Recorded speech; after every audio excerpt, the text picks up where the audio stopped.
Hola, continuamos con la reseña que estamos llevando a cabo de La selva y el concepto de tres grandes filósofos zacatecanos, Sergio Espinosa Proa, Nelson Guzmán Robledo y Leobardo Villegas Mariscal. Estamos analizando, estamos exponiendo, estamos reseñando el segundo de los artículos de este libro, de la pluma de Nelson Guzmán Robledo.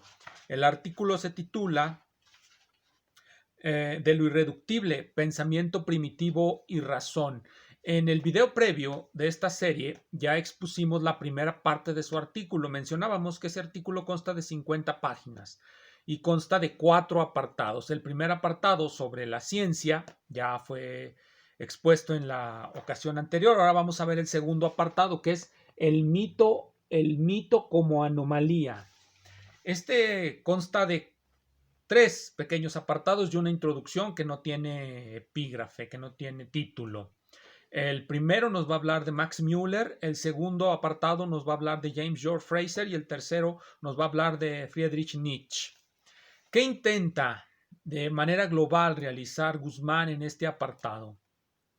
Va a criticar la concepción que se tiene del mito, que nunca nos aclara qué significa mito para él, no nos da una definición operativa de mito y nos lo deja a que lo creamos como sea. Pero bueno, el intento de él es, partiendo de Max Müller, que sostiene que el mito es algo así como una enfermedad del lenguaje, y reduciendo a James George Frazer a esa perspectiva, va a llegar a Nietzsche y a partir de Nietzsche es donde va a hacer estallar esa idea de que hay un lenguaje correcto para habernosla con la realidad, un lenguaje que pueda representar correctamente la realidad y que exista algo así como la verdad. Todo se va a difuminar en metáforas. Es así como él logra igualar, o es lo que pretende hacer. Si todo lenguaje es metafórico, entonces las metáforas de los pueblos otros son tan buenas o tan malas, o quizá no hay un baremo para determinar cuáles son mejores o peores que las que usamos los pueblos que no somos pueblos otros. Les recuerdo que estos autores son tremendamente políticamente correctos y por lo tanto jamás van a decir que es el pensamiento primitivo, es el pensamiento otro, las lógicas divergentes, las lógicas otras, pensamiento de los pueblos otros, así, en rigor. Y los que somos lo mismo, nuestra cultura occidental, nuestra forma de ver las cosas sería lo que no es lo otro, lo que es lo nuestro, para llamarlo así. Preferiré lo nuestro a la palabra occidental. Bien, entonces, esa es la visión global. Empieza con Max Müller. Y a mí me resulta sorprendente que, por ejemplo, no cite a Bronislaw Malinowski, quien trató específicamente a estos dos autores también, y también lo rechazó. Trató específicamente en su libro Magia, Ciencia y Religión y otros ensayos.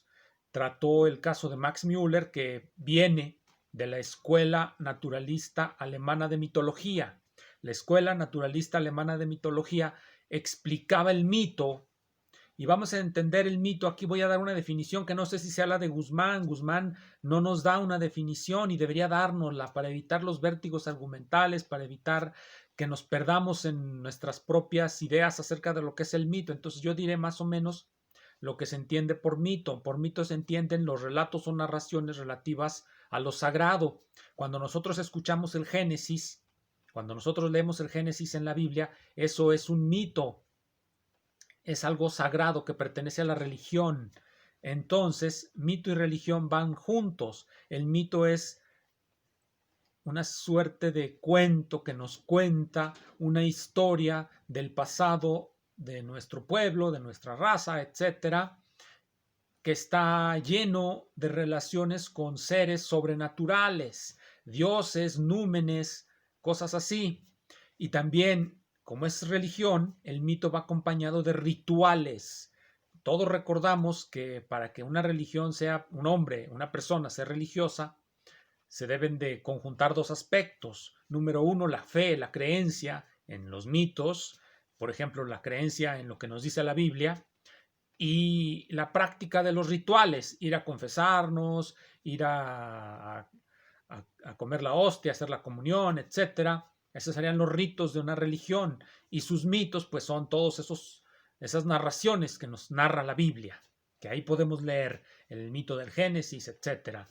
Así todos los pueblos estarán llenos de mitos. Consideramos, a partir del pensamiento científico, como ya lo discutimos la vez pasada, que los mitos son un error. ¿En qué consiste ese error? Es decir, si partimos de nuestra idea de ciencia, nosotros podemos darnos cuenta que las narraciones de los orígenes, por ejemplo el Génesis bíblico, pues no son correctas, no son ciertas, no tienen la cronología adecuada, el mundo es más antiguo de lo que se nos dice, no surge de donde se nos dice que surgen los mitos. Entonces, ¿qué son los mitos? ¿Por qué son equivocados? Bueno, yo creo que podemos partir de que esa es la idea de Guzmán. Él quiere combatir eso. Por eso se la pasó hablando de ciencia al principio. La ciencia, considerada como el camino correcto para obtener conocimiento, nos lleva a pensar, nos lleva a creer que los mitos están mal. Entonces Guzmán y sus otros dos seguidores, sus otros dos amigos de este libro, La selva y el concepto, van a defender que esto no es así. Entonces la estrategia que va a seguir en este capítulo que estoy comentando es reducirlo todo a metáforas. Y en la medida en que nosotros en nuestra ciencia también hablamos de metáforas, pues no existe baremo, no existe medio de distinguir cuál es la correcta de la incorrecta y todos estamos en lo, digámoslo así, un vacío valorativo. No podemos asignar una valencia a nuestra ciencia y a la ciencia otra. Por lo tanto, debemos considerarlas iguales. Pero nos narra Guzmán, y se lo recuerdo yo a ustedes, desde donde empezamos, la escuela mitológica naturalista alemana, que tenía por explicación del mito una hipótesis acerca del pensamiento otro. Sostenía esta escuela, la escuela mitológica naturalista alemana, tenía por hipótesis central que los pueblos otros son extraordinarios observadores de la naturaleza y la codifican en términos poéticos en sus mitos. Entonces, ustedes recordarán aquel viejo libro de La diosa blanca de Robert Graves, en donde todo lo va a trazar hasta los rituales de la luna. La luna es el origen del mito en Europa. Eso nos quiso decir Robert Graves en ese libro. La Escuela Mitológica Alemana hará lo mismo y nos dirá que todos los pueblos otros remiten sus mitos a algún fenómeno meteorológico, la luna, el sol, el viento, el agua. Max Müller, del que habla Guzmán, precisamente es parte de esa escuela y reduce los mitos explica los mitos a partir de la observación que hacen los pueblos otros de los vientos, de los fenómenos meteorológicos. Malinowski decía que esta hipótesis era completa y absolutamente absurda, que bastaba observar a cualquier pueblo otro para darse cuenta que no tenían el mínimo interés en la naturaleza. En la naturaleza no tenían un interés teórico, siempre han tenido un interés práctico. Esa es la manera en cómo Malinowski echa por la borda a Max Müller.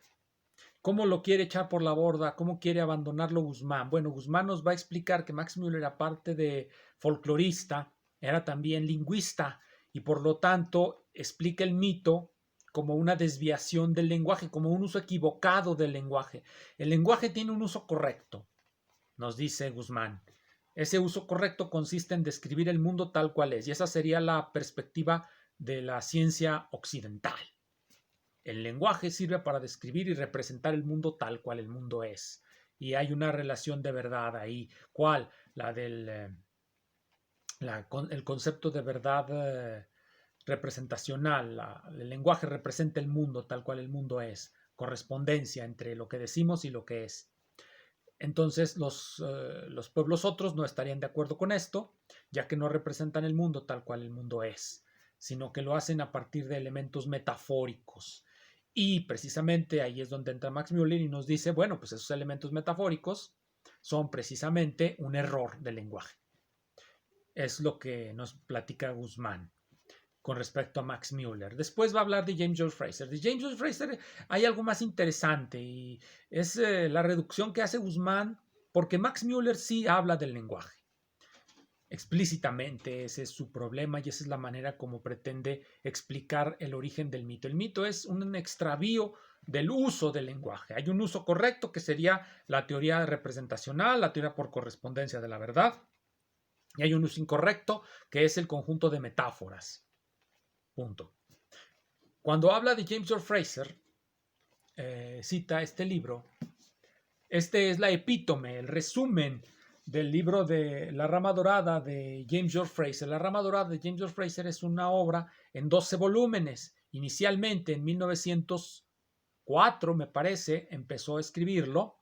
Salió el primer volumen por 1906, pensaba ser solamente uno, pero para 1914 ya eran 12 volúmenes, muy largos 12 volúmenes. Esta es la epítome de 1922, escrita por James George Frazer. Él mismo resumió su obra. Cuando nos explica lo que es la magia simpatética, hay dos tipos de magia en George Frazer, la magia simpatética y la magia homeopática. Una es por contagio y otra es por analogía.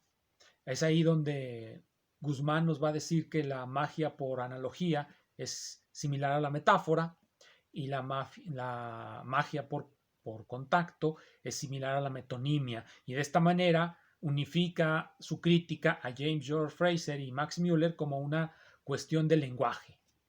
Los primitivos, los pueblos otros, cuando hacen magia, hacen metáfora, hacen metonimia y están utilizando mal el lenguaje, aunque eso no lo dijo James George Frazer. Voy a leer aquí lo que dijo James George Frazer. No es una cuestión lingüística, pero esto yo supongo que cuando lo leen los autores de este libro, La Selva y el Concepto, cuando ellos leen lo que dice James George Frazer, supongo que sienten una corriente eléctrica que corre por su dorso y sienten la necesidad de refutar estas palabras. Las voy a leer, están en la página 13 de la epítome, es el capítulo 3, página 13, 1, los principios de la magia, de la epítome, del resumen de La Rama Dorada. Hay que recordar que el conjunto de referencias de esta obra está por arriba de las 2000. Entonces James George Frazer hace, en este resumen, quita todas las referencias. Por lo tanto, no vemos la enorme trabajo que realizó de revisión de la antropología del siglo XIX. Pero bueno, el libro contiene más o menos lo mismo que tiene la obra grande. De hecho, es mejor este resumen que el resumen que hizo Somerville de la obra de Toynbee, que debió haberla citado también Guzmán, pero no lo hizo. Bueno, vamos a leer lo que dice Frazer. Dice, en resumen, la magia es un sistema espurio de leyes naturales, así como una guía falaz de la conducta. Un sistema espurio de leyes naturales y una guía falaz de la conducta. Es una falsa ciencia tanto como un arte abortivo o abortado. Los principios de la magia son evidentemente erróneos. ¿Desde qué punto de vista son erróneos? Antes de entrar a la discusión que viene después con Guzmán, que es con Nietzsche. ¿Desde qué punto de vista son erróneos? Desde el punto de vista de los principios de nuestra ciencia. Pero ya nos dijo Guzmán que esos principios no existen y tiene razón. No existen los principios de la ciencia occidental. ¿Por qué no existen esos principios? Muy sencillo. Voy a explicar eso con ayuda de este autor que seguramente les gustará mucho a ellos. Sexto empírico, estos son los esbozos del pirronismo. En la parte primera de este libro, es decir, inmediatamente en cuanto empieza, nos dice algo. Libro 1, capítulo 1 de la principal diferencia entre los sistemas filosóficos. Miren, aquí está. Libro 1, capítulo 1 de la principal diferencia de los sistemas filosóficos. Son los apartados, o más bien las indicaciones 1, 2, 3, las que voy a leer.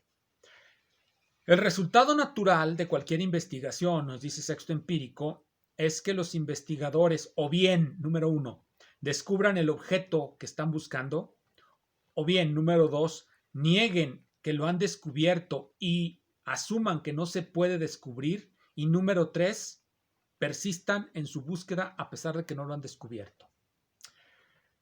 Esto es exactamente igual con los objetos investigados por la filosofía.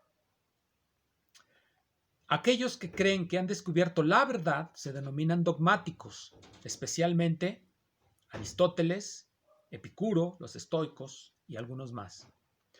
Cleitomachus y Carneades y otros académicos la tratan el objeto de la filosofía como inaprensible. No se puede obtener por mucho que se busque. Ya esto se les llama académicos. Finalmente están los escépticos, que son los que se mantienen en perpetua búsqueda. La ciencia es escéptica. Los principios de la ciencia son los principios del escepticismo. No tiene principios últimos. Todos sus principios son revisables y provisionales. A diferencia de Aristóteles, que encontró la verdad, a diferencia de Carneades, que asume que no la puede encontrar y que nadie la puede encontrar, la ciencia sostiene que la verdad se puede encontrar, pero que es una marcha constante, infinita. ¿Por qué? Porque es revisable completamente. Por supuesto, hay muchos soñadores. Podemos recordar a Feynman, podemos recordar a Steven Weinberg en sus The Last 3 Minutes, o The First 3 Minutes, creo que se llaman los primeros 3 minutos, en donde se la pasan hablándonos de las leyes últimas, de las teorías unificadas de la naturaleza, bla, bla, bla, bla, y no encuentran nada. ¿Por qué? Porque no se pueden encontrar, diría Carneades, pero ellos creen que ya están a la vista, es decir, se están a punto de volverse dogmáticos. Pero la ciencia es escéptica, esos son sus principales fundamentos, esos son sus fundamentos de la época moderna. La época moderna es escéptica en lo que se refiere a la ciencia, la filosofía es dogmática. En la época moderna, Kant, Hegel y todos ellos dijeron haber derrotado al escepticismo, es decir, a la ciencia. Bien, a la ciencia en el sentido en el que he explicado. Bien, entonces, lo que dice James George Frazer es una explicación de la magia. La magia es una ciencia equivocada y un arte abortado. Es decir, es un error.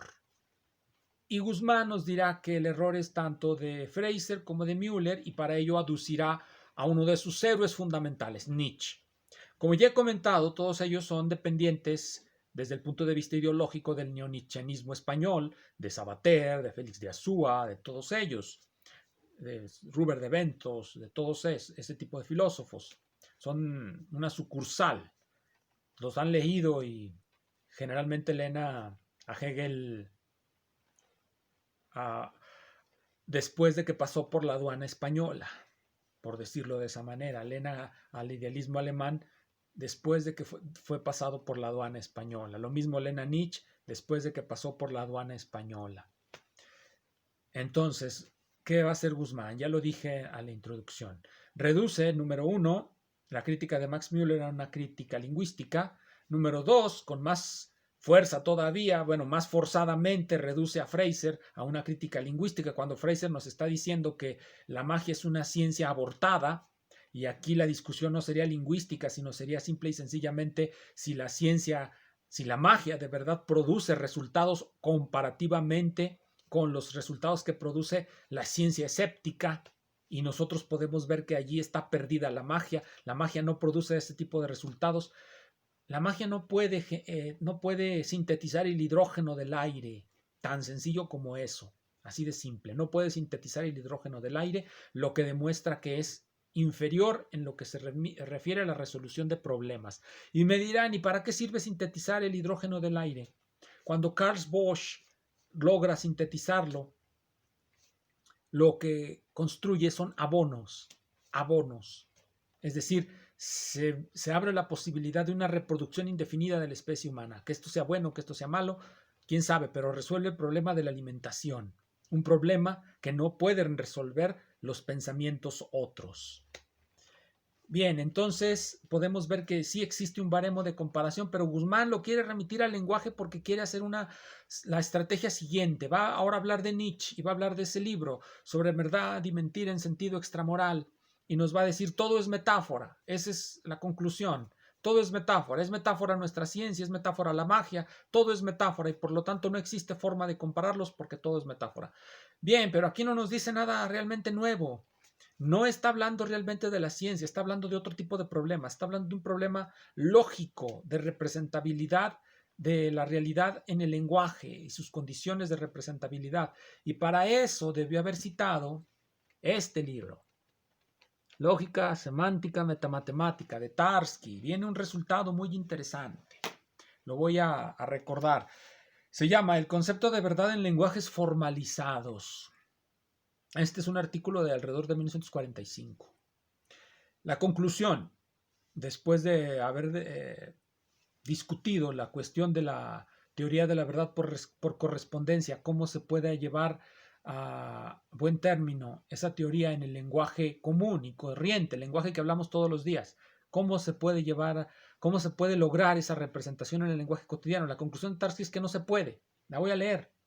Si estas observaciones son correctas y han sido aceptadas durante mucho tiempo, hasta Donald Davidson, que intentó demostrar que no eran suficientes ni adecuadas esas observaciones, y Donald Davidson trató de construir un concepto de verdad para lenguajes no formalizados, pero eso es después. Vamos a lo que dice Tarski. Si estas observaciones son correctas, entonces la mera posibilidad de un uso consistente de la expresión sentencia verdadera o proposición verdadera que esté en armonía con las leyes de la lógica y el espíritu del lenguaje cotidiano aparenta ser cuestionable, y consecuentemente las mismas dudas van con respecto a la posibilidad de construir una correcta definición de esta expresión. Es decir, no se puede construir una definición de verdad para los lenguajes no formalizados, pero para los lenguajes formalizados sí. Es decir, ya tenemos una superación con respecto a la manera en cómo se expresan los pueblos otros, no con puras metáforas. La verdad sí se puede representar con medios lingüísticos, con la matemática en particular. Pero la matemática es una cosa que ellos no aceptan.